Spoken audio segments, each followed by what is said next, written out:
大家好，我是张简小姐。市场台语课第5课，青葱台语怎么说 Part 2。欢迎新住民一起轻松学台语哦。青葱的台语你讲对了吗？青葱的国语发音青葱，你念一次。青葱的台语长啊长啊。在台湾的菜市场里，青葱几乎每一摊都有。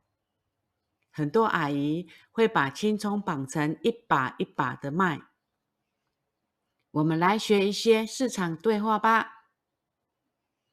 老板的台语头家，老板娘的台语头家娘，头家，头家娘。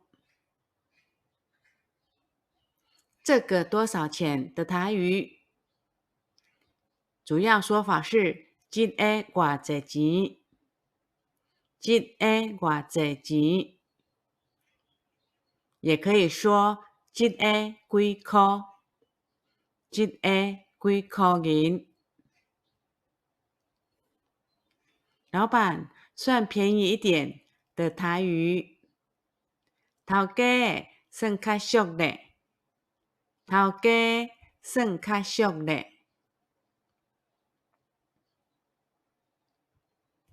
在上一集有介绍过青葱产地，我们再稍微回顾一下哦。闻名全台的宜兰三星葱是四季葱，从日本引进的大葱品种，台中种最多。彰化云林是全台产青葱最大量的县市。青葱是台湾料理很重要的食材，不管是青葱炒蛋、葱油饼还是葱抓饼，只要加一点青葱，香味就完全不一样哦。青葱最常见的料理就是青葱炒蛋，简单又香。分享我家特别爱的一样葱料理，酥炸肥肠。有的人可能不敢吃，敢吃的人一定知道它的美味。留言分享你家特别爱的葱料理。接下来分享青葱怎么挑，常见切法及如何保存。挑选青葱的时候，可以看叶子是不是挺直。如果叶子枯掉，通常就是不新鲜了。青葱常见的切法，搭配不同料理及用途，可以切葱花，切成葱丝，料理很常看见的葱段，打成葱结，在比较常见的是卤肉。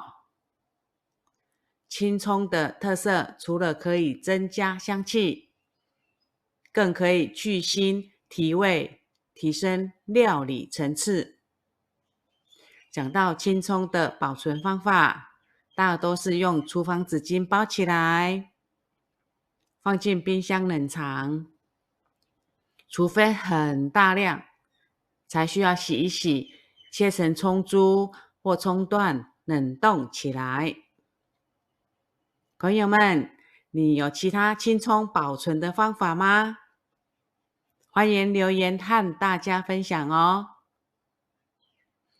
如果你喜欢这样的内容，记得关注我的频道。我是张简小姐，用台语陪你认识台湾生活。谢谢收看，我们下次见。